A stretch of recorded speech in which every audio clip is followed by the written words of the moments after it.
नोवाइजर में आपका स्वागत है। आज के लेक्चर में हम कवर करने को जा रहे हैं solubility of gas in liquid. जैसा कि पता होगा, हमारे पास कोई लिक्विड है, हमारे पास एक कंटेनर है, उसमें लिक्विड है, तो उसमें सॉलिड क्या होता है? सॉलिड सॉल्यूबल होता है।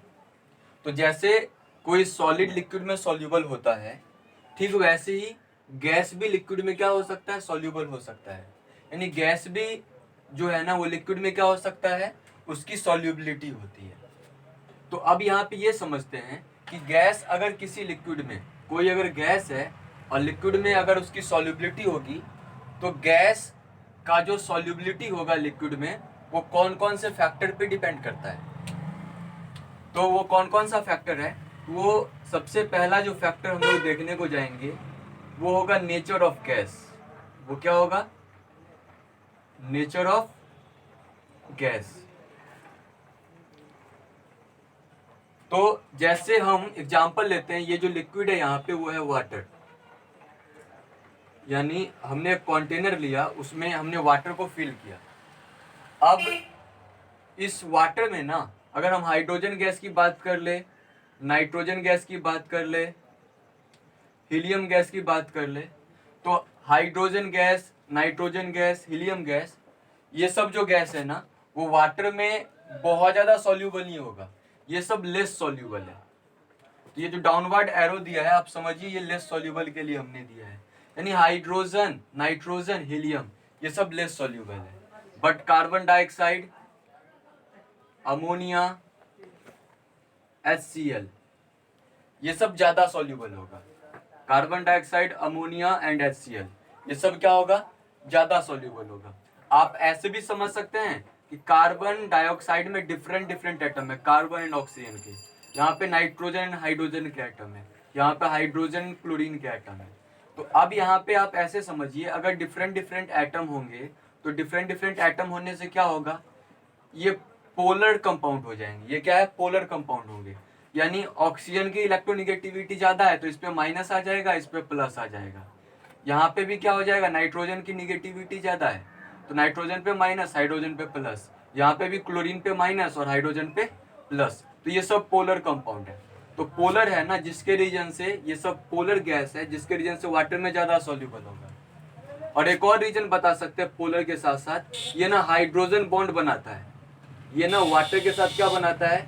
हाइड्रोजन बॉन्ड बनाता है। और हाइड्रोजन बॉन्ड बनाने की रीजन से ना अमोनिया और हाइड्रोजन क्लोराइड गैस जो होता है ना, वो बहुत ज्यादा सॉल्यूबल होता है। और अगर आपसे पूछा जाए मोस्ट सॉल्यूबल गैस कौन है वाटर में, तो आप अमोनिया टिक आउट करके आ जाइएगा, क्योंकि अमोनिया मोस्ट सॉल्यूबल गैस है। अंडरस्टैंड? जबकि हाइड्रोजन, नाइट्रोजन, हीलियम, ये सब वाटर के साथ हाइड्रोजन बॉन्ड नहीं बनाता। तो हाइड्रोजन बॉन्ड नहीं बनाता, जिसके रीजन से ये सब क्या होता है? लेस सॉल्यूबल होता है। तो पहला फैक्टर जो था वो था नेचर ऑफ गैस। कुछ गैस ज्यादा सॉल्यूबल हो सकते हैं लिक्विड में, और कुछ गैस कम सॉल्यूबल होंगे। अब दूसरा फैक्टर जो है बच्चों, वो है टेम्परेचर। दूसरा फैक्टर क्या है? टेम्परेचर। एक बात याद रखिए बच्चों, टेम्परेचर से रिलेटेड, आपको पता है कि टेम्परेचर एक्चुअल में क्या होता है? टेम्परेचर एक्चुअल में क्या करता है कि काइनेटिक एनर्जी को इंक्रीज करता है। टेम्परेचर क्या करेगा? काइनेटिक एनर्जी को क्या करेगा? इंक्रीज करेगा। अब आप समझिए, हमारे पास ये कंटेनर है, कंटेनर है, इसमें लिक्विड रखा हुआ है। लिक्विड में वाटर ही लेते हैं, मान लीजिए ये वाटर है। और आपने क्या किया कि इसमें ना कोई भी गैस को डिसॉल्व किया। मान लीजिए आपने ऑक्सीजन गैस को यहाँ पे डिसॉल्व किया, तो ऑक्सीजन गैस यहाँ पे डिसॉल्व है। लेकिन जब आप टेम्परेचर को इंक्रीज करेंगे, टेम्परेचर देंगे, तो टेम्परेचर देने के बाद क्या होगा?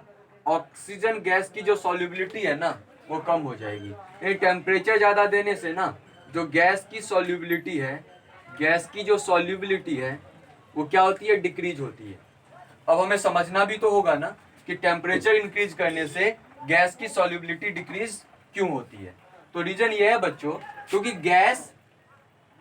गैस का जो पार्टिकल होगा उसके पास ऑलरेडी काइनेटिक एनर्जी बहुत ज्यादा हाई होता है। गैस का जो पार्टिकल होता है उसके पास काइनेटिक एनर्जी बहुत ज्यादा हाई होता है, इसलिए गैस के पार्टिकल इधर उधर मूव करते रहते हैं रैंडम वे में हमेशा, और वो एक दूसरे से कोलिजन करते रहते हैं, कोलाइड करते रहते हैं और प्रेशर लगा रहा होता है। वो क्या कर रहा होता है? प्रेशर लगा रहा होता है। अब समझिए, इसके पास ऑलरेडी बहुत ज्यादा काइनेटिक एनर्जी है और आपने टेम्परेचर को इंक्रीज किया, टेम्परेचर दिया, टेम्परेचर इंक्रीज किया, जिससे गैस के पार्टिकल को और ज्यादा काइनेटिक एनर्जी मिला। तो गैस के पार्टिकल को और ज्यादा काइनेटिक एनर्जी मिलेगा, जिसके रीजन से क्या हो जाता है, जिसके रीजन से क्या होता है कि यहाँ पे जो इंटरमोलिकुलर फोर्स होता है ना, मॉलिक्यूल के बिटवीन जो फोर्स होता है, तो मॉलिक्यूल के बिटवीन जो फोर्स होता है उसको क्या बोलते हैं? Intermolecular force. तो इंटरमॉलिक्यूलर फोर्स ब्रेक हो जाता है।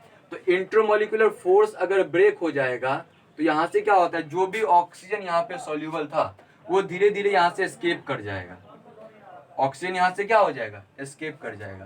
तो हमने ऑक्सीजन का एग्जाम्पल बताया, लेकिन ये सारे गैस के लिए अप्लीकेबल होगा। जितने भी गैस होते हैं, अगर आप टेम्परेचर बढ़ाएंगे तो गैस के पार्टिकल का एनर्जी इंक्रीज होगा, और जैसी गैस के पार्टिकल का काइनेटिक एनर्जी और ज्यादा इंक्रीज हो जाएगा, तो और ज्यादा इंक्रीज होने के बाद क्या हो जाएगा कि इंटरमोलिकुलर फोर्स जो होगा ना, वो क्या हो जाएगा? ब्रेक हो जाएगा और गैस यहाँ से एस्केप करना स्टार्ट कर देगा। तो गैस अगर यहाँ से एस्केप करना स्टार्ट कर देगा तो मतलब क्या? गैस की सॉल्युबिलिटी कम हो गई। दूसरा दूसरा भी रीजन है बच्चों, डिसोल्यूशन ऑफ जो गैस है, यानी यहाँ पे जो आपने गैस को डिसॉल्व किया, तो यहाँ पे जो गैस को आपने डिसॉल्व किया बच्चों, तो गैस जो यहाँ पे डिसॉल्व हुआ ना, तो गैस डिसॉल्व होना ये एक्चुअल में एक्सोथर्मिक प्रोसेस है। कौन सा प्रोसेस है? एक्सोथर्मिक प्रोसेस होता है। तो आपको पता होगा, कोई अगर एक्सोथर्मिक प्रोसेस है और एक्सोथर्मिक प्रोसेस में अगर आप टेम्परेचर को इंक्रीज करते हैं, एक्सोथर्मिक प्रोसेस में अगर टेम्परेचर आप इंक्रीज करते हैं, तब सॉल्युबिलिटी क्या हो जाती है? कम हो जाती है। यानी आप डिसॉल्व कर रहे हैं, और डिसॉल्व करना अगर एक्सोथर्मिक प्रोसेस है, और एक्सोथर्मिक प्रोसेस है और वहां पे अगर टेम्परेचर को इंक्रीज कर रहे हैं, तो सॉल्युबिलिटी क्या हो जाएगी? कम हो जाएगी। सॉल्युबिलिटी क्या हो जाएगी? कम हो जाएगी। और इससे आपको पता चला होगा, दो रीजन हमने बताया कि टेम्परेचर इंक्रीज करने से गैस की सॉल्युबिलिटी क्यों कम हो जाती है। तो एक तो हमने एनर्जी के टर्म में बताया, और दूसरा हमने बताया एक्सोथर्मिक प्रोसेस से बताया आपको। ओके, एक बात और याद रखिएगा, जब एक्सोथर्मिक प्रोसेस हो तो डेल्टा एच का वैल्यू क्या होता है? Less than 0। आपने पढ़ा होगा। और आप यहाँ पे बोल सकते हैं डेल्टा जी का भी वैल्यू कितना होगा? लेस देन 0, यानी निगेटिव होगा। अंडरस्टैंड? तो यहाँ पे ज्यादा रुकना नहीं है। अब आते हैं प्रेशर पे, और प्रेशर से ही हम लोग जानेंगे हेनरी लॉ के बारे में। किसके बारे में जानेंगे? हेनरी लॉ के बारे में।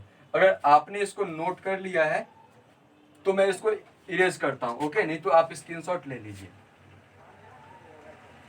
तो तीसरा फैक्टर क्या है? प्रेशर। लेकिन तब तक आप ना खुद को याद दिलाते रहिए कि टेम्परेचर इंक्रीज होने से गैस की सॉल्युबिलिटी क्या होती है? कम होती है। और हमने रीजन भी बताया कि गैस की सॉल्युबिलिटी कम होती है तो क्यों होती है। अब तीसरा फैक्टर है प्रेशर। तीसरा फैक्टर क्या है? प्रेशर। तो आप याद रखिए बच्चों, प्रेशर अगर इंक्रीज होगा ना तो गैस की सॉल्युबिलिटी इंक्रीज होगी। गैस की सॉल्युबिलिटी क्या होगी? इंक्रीज होगी। तो ये पहले से माइंड में रहेगा। अब हम जानते हैं बच्चों, थोड़ा सा हम लोग अंडरस्टैंड करते हैं, उसके बाद हेनरी लॉ पे आते हैं। अब ये कोई कंटेनर है, इसमें लिक्विड है। अब इसमें कोई गैस क्या है? पहले से ही क्या है? गैस इसमें डिसॉल्व है, और ये क्लोज्ड कंटेनर है। तो यहाँ पे कोई गैस था जो डिसॉल्व है पहले से, कोई गैस है जो यहाँ पे क्या है? डिसॉल्व है। तो जब गैस यहाँ पे मैक्सिमम अमाउंट में डिसॉल्व हो रखा है, ओके, तो ये गैस क्या करेगा? अगर मैक्सिमम अमाउंट में, तो कुछ गैस के पार्टिकल यहाँ से एस्केप करेंगे, और यहाँ पे क्या होगा? गैस पहले से प्रेजेंट है। यहाँ पे गैस क्या पहले से प्रेजेंट है। तो यहाँ पे क्या होता है बच्चों कि यहाँ पे कुछ प्रेशर यहाँ पे पहले से है। तो जब कुछ गैस का पार्टिकल यहाँ से एस्केप करता है और कुछ गैस का पार्टिकल सॉल्यूशन में आता भी है, ये आप इसको ना नीचे वाले पार्ट को ना आप सॉल्यूशन कह लीजिए या फिर लिक्विड कह दीजिए, क्योंकि सॉल्यूशन यहाँ पे कौन से फॉर्म में होगा? लिक्विड फॉर्म में, क्योंकि हम लोग क्या पढ़ते हैं? Solubility of gas in liquid. तो ये यहाँ पे है, और इसको आप सॉल्यूशन कह लीजिए, नहीं तो क्या कह लीजिए? लिक्विड कह लीजिए। तो यहाँ पे क्या होगा? गैस का पार्टिकल कुछ ऊपर जाएगा और कुछ गैस का पार्टिकल जो होगा ना सॉल्यूशन में आएगा। अंडरस्टैंड? और आप एक ऐसा टाइम आ जाएगा ना कि अगर 3 गैस का पार्टिकल ऊपर जा रहा है ना, तो 3 गैस का पार्टिकल सॉल्यूशन में भी आ रहा है। मान लीजिए यानी 3 पार्टिकल गैस का 3 पार्टिकल सॉल्यूशन से यानी लिक्विड से लीव करके यानी छोड़ के यहाँ पे आ जा रहा है, और ठीक उतना ही पार्टिकल क्या हो जा रहा है, बाहर से इस सॉल्यूशन में यानी लिक्विड में आ रहा है। तो आप क्या देख रहे हैं कि ये किसको बता रहा है, इक्विलिब्रियम को बता रहा है। किसको बता रहा है, इक्विलिब्रियम को। और कौन सा इक्विलिब्रियम है ये, तो ये है डायनामिक इक्विलिब्रियम। ये क्या है, डायनामिक इक्विलिब्रियम। यानी जितना पार्टिकल सॉल्यूशन को लीव कर रहा है, ठीक उतना ही नंबर ऑफ पार्टिकल सॉल्यूशन के अंदर आ रहा है। समझ में आया।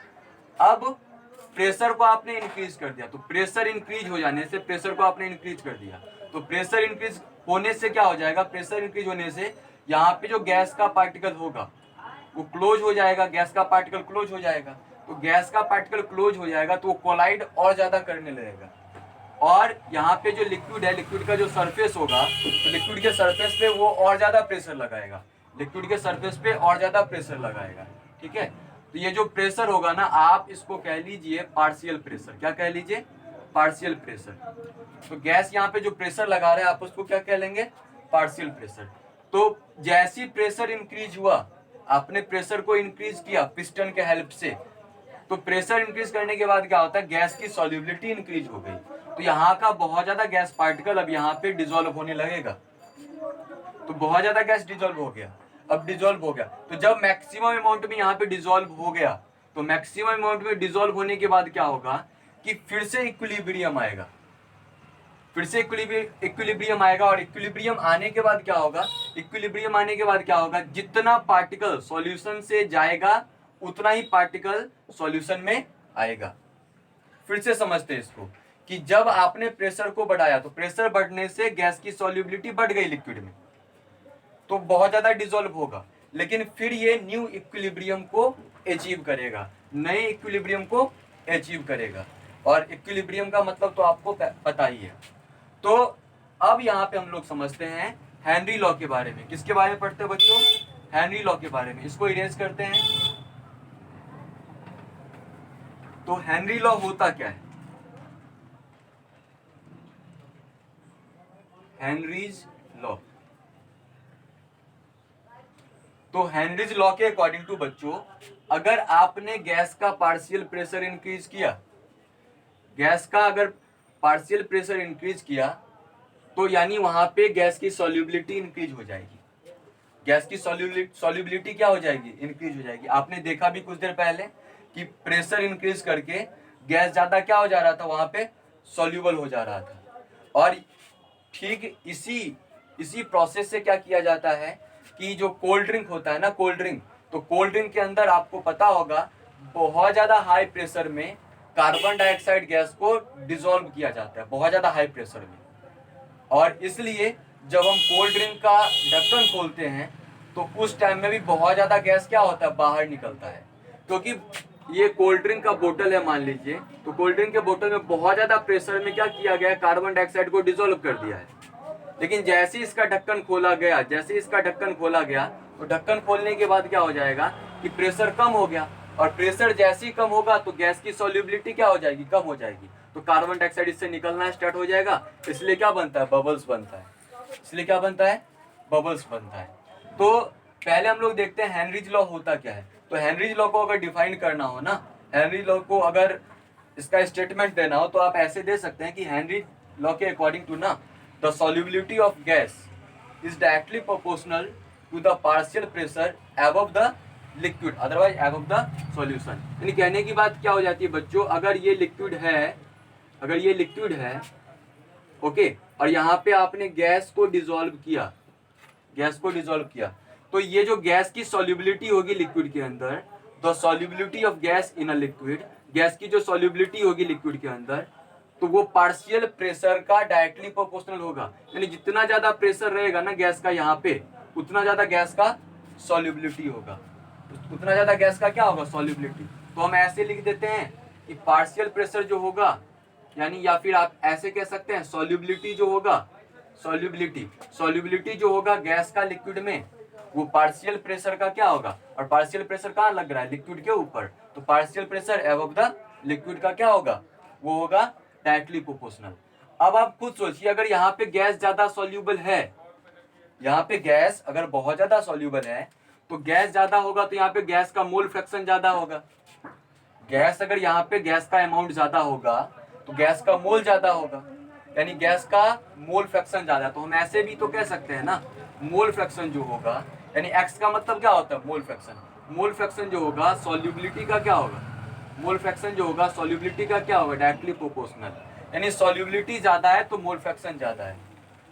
तो देख रहे हैं ना आप, यहाँ पे सॉल्युबिलिटी आ रहा है, तो आप ऐसे कह सकते हैं कि पार्शियल प्रेशर और ये जो मोल फ्रैक्शन होगा वो एक दूसरे का डायरेक्टली प्रोपोर्शनल होगा। अंडरस्टैंड, देख रहे हैं ना, सॉल्युबिलिटी दोनों जगह आ रहा है, तो हम ऐसे स्टेटमेंट तो दे सकते हैं ना, बिल्कुल दे सकते हैं। समझ में आया कैसे हमने ये लिखा? तो ये लिखने का रीजन सिंपल सा है कि सॉल्युबिलिटी पार्शियल प्रेशर का डायरेक्टली प्रोपोर्शनल है, और सॉल्युबिलिटी अगर ज्यादा होगा तो मोल फ्रैक्शन ज्यादा होगा। तो हम ऐसे तो लिख सकते हैं ना, partial pressure directly proportional to mole fraction. Okay, mole fraction. अब ये मोल फ्रैक्शन किसका, गैस का लिक्विड के अंदर। अंडरस्टैंड।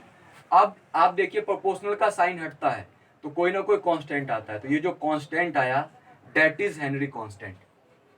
ये कांस्टेंट क्या है, ये कांस्टेंट है हेनरी कांस्टेंट। तो आप इसको ऐसे भी तो लिख सकते हैं ना, P बाई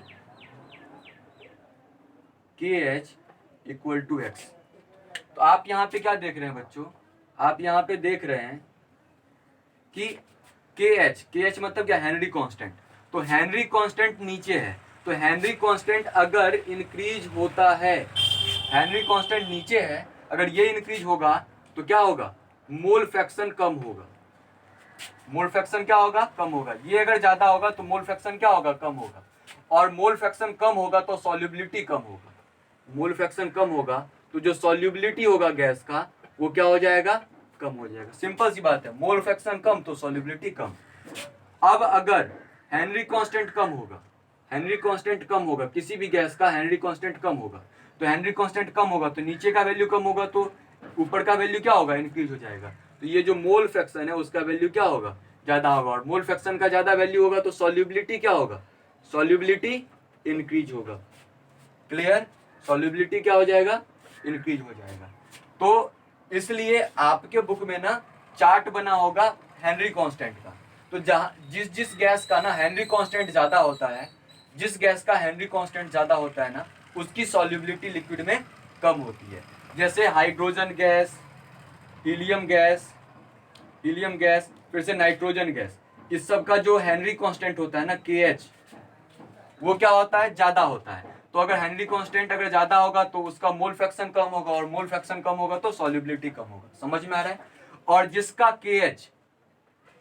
KH कम होगा, जिसका KH कम होगा, हेनरी कांस्टेंट जिस गैस का KH कम होगा उसका सॉल्युबिलिटी क्या हो जाएगा, उसका सॉल्युबिलिटी ज्यादा हो जाएगा, उसका सॉल्युबिलिटी क्या हो जाएगा, ज्यादा हो जाएगा। तो चार्ट में जिस भी गैस का, चाहे वो गैस मीथेन गैस हो, तो मीथेन गैस का जो KH होता है ना वो कम होता है, तो मीथेन गैस का सॉल्युबिलिटी क्या होगा, वाटर के अंदर ज्यादा होगा।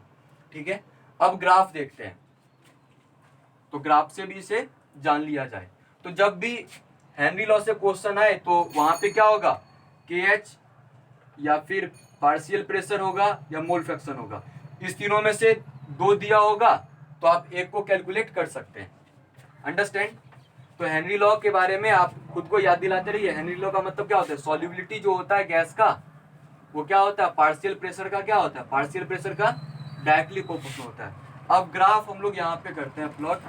तो ये ग्राफ हमने किया, एक तरफ पार्शियल प्रेशर लिया गैस का और एक तरफ मोल फ्रैक्शन लिया, एक तरफ क्या लिया, मोल फ्रैक्शन। तो ग्राफ कुछ ऐसा हम लोग को ऑब्टेन होता है, ग्राफ कुछ ऐसा ऑब्टेन होता है। तो यहाँ पे जो स्लोप होगा ना, यहाँ पे जो स्लोप होगा ना बच्चों, तो ये जो स्लोप होगा, तो आपको पता है स्लोप का फॉर्मूला क्या होता है, टेन थीटा से रिलेटेड होता है। तो टेन थीटा का मतलब क्या होता है बच्चों, टेन थीटा का मतलब होता है परपेंडिकुलर बाय बेस। ट्रिगोनोमेट्री में आपने पढ़ा होगा परपेंडिकुलर बाय बेस। तो ये अगर यहाँ पे थीटा है तो परपेंडिकुलर ये होगा, और ये परपेंडिकुलर है मतलब क्या, पार्शियल प्रेशर। ये क्या हो जाएगा, पार्शियल प्रेशर। और बेस का मतलब क्या, ये क्या है, मोल फ्रैक्शन। तो नीचे हो जाएगा x।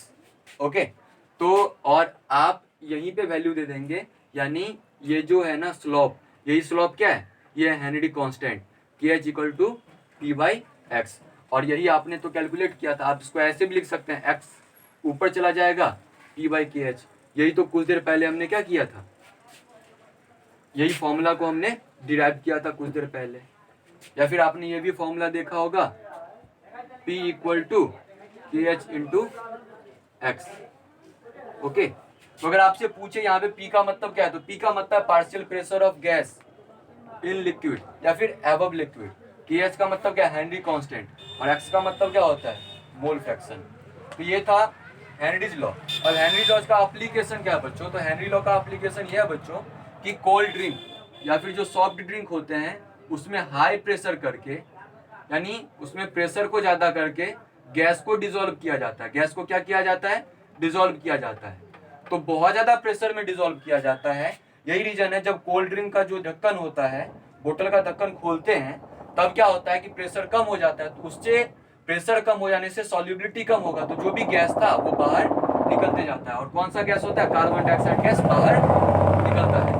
और आपको ये भी पता होगा कि जो हिली एरिया पे चढ़ने वाले लोग होते हैं, यानी माउंट एवरेस्ट पे या फिर बहुत बड़ा बड़ा पहाड़ है, उस एरिया में चढ़ने वाले लोग हैं ना, उनको क्या होता है, जनरली हाइपोक्सिया हो जाता है। हाइपोक्सिया का मतलब क्या होता है, अगर हमारे बॉडी को ऑक्सीजन की कमी होने लगे, हमारे बॉडी को, यानी हमारी बॉडी में जो सेल है या फिर टिश्यूज है, उसको ऑक्सीजन की स्कार्सिटी होने लगे, ऑक्सीजन की कमी होने लगे, तो उस कंडीशन को बोलते हैं हाइपोक्सिया। अब हाइपोक्सिया अगर बहुत ज्यादा फैल जाए, यानी बहुत ज्यादा हाइपोक्सिया चला जाए, तो वही कंडीशन को बोला जाता है एनॉक्सिया। जब हाइपोक्सिया बहुत ज्यादा हो जाए ना, यानी जब ऑक्सीजन लगभग न के बराबर मिले, तो उसे एनॉक्सिया बोलते हैं। और एनॉक्सिया में जाने के बाद हमारा जो ऑर्गन है ना वो काम करना बंद कर देता है, ब्रेन, हार्ट, ये सब काम करना बंद कर देता है। इसलिए हम अपना नाम तक भूल जाते हैं, हम अपना नाम तक भूल जाते हैं। तो जिन्हें भी हाइपोक्सिया होता है, एनॉक्सिया होता है, उन्हें जल्दी से डॉक्टर के पास जाना चाहिए, क्योंकि ये बहुत बहुत हार्मफुल हो सकता है हम लोग के लिए, बहुत ज्यादा डेंजरस भी हो सकता है, इससे डेथ भी हो सकता है। अब समझिए ना, हमें अपना नाम याद नहीं रहता तो क्या क्या प्रॉब्लम क्रिएट हो सकता है। फिर आपने नाम सुना होगा स्क्यूबा ड्राइवर वाला। स्क्यूबा डाइवर जो होता है, समंदर के अंदर जो गहराई में जाता है, तो वहां पे क्या होता है कि बहुत ज्यादा गहराई में जाने के बाद, समंदर के गहराई में जाने के बाद, तो गहराई में जाने के बाद क्या होगा, प्रेशर इंक्रीज होगा। प्रेशर क्या हो जाएगा, इंक्रीज होगा। और जब प्रेशर इंक्रीज होगा ना, तो प्रेशर इंक्रीज होने के बाद क्या होगा कि नाइट्रोजन गैस या फिर जो भी गैस होंगे ना, ब्लड के अंदर ज्यादा डिजोल्व हो जाएगा, क्योंकि प्रेशर ज्यादा होने से सॉल्युबिलिटी क्या होता है, गैस का इंक्रीज होता है। तो बहुत ज्यादा गैस क्या होगा, हमारे ब्लड में डिजोल्व हो जाएगा। और यही रीजन है कि जब जो स्क्यूबा ड्राइवर होते हैं, स्क्यूबा डाइवर जो होते हैं, वो जब ऊपर आते हैं, गहराई से ऊपर की ओर आते हैं, तब क्या होता है कि गैस जो होता है ना, गैस का प्रेशर कम होता है। ऊपर आने के बाद क्या होगा, जब कोई ऊपर आएगा तो गैस का प्रेशर क्या हो जाएगा, कम हो जाएगा। तो गैस का प्रेशर कम होता है, जिसके रीजन से गैस ना ब्लड से रिलीज होने लगता है। और गैस ब्लड से रिलीज होने लगता है, जिसके रीजन से बबल्स बनता है। और वहां पे ना जो हम लोगों को सिचुएशन बनता है, हम लोग को बहुत पेन होता है, और उसको हम लोग क्या बोलते हैं, बैंड बोलते हैं। क्या बोलते हैं, बैंड होते हैं। इसलिए जो भी स्क्यूबा ड्राइवर होते हैं ना, वो टैंक लेके जाते हैं गैस का, और उस टैंक में क्या होता है, हीलियम होता है, नाइट्रोजन होता है, ऑक्सीजन होता है, ताकि ये प्रॉब्लम कम हो सके। और यही रीजन है कि स्क्यूबा डाइवर या फिर जो ऊंचाई पे चढ़ने वाले लोग होते हैं ना, उनको पहले ट्रेनिंग दे दिया जाता है, ताकि उनको ज्यादा प्रॉब्लम ना हो। तो आज के लेक्चर में हमने आपको बताया हेनरी लॉ के बारे में, हेनरी लॉ का एप्लीकेशन हमने बताया, सॉल्युबिलिटी ऑफ गैस बताया लिक्विड में कि कौन कौन से फैक्टर पे डिपेंड करता है। अंडरस्टैंड। अगले लेक्चर में हम बताएंगे कि हेनरी लॉ का लिमिटेशन क्या है, ड्रॉबैक क्या है। अंडरस्टैंड। आज के लेक्चर में इतना ही। अगर आपको अच्छा लगा हो तो चैनल को सब्सक्राइब कीजिए, लाइक कीजिए एंड शेयर कीजिए, ताकि दूसरे भी इसे देख सके। Thank you for watching.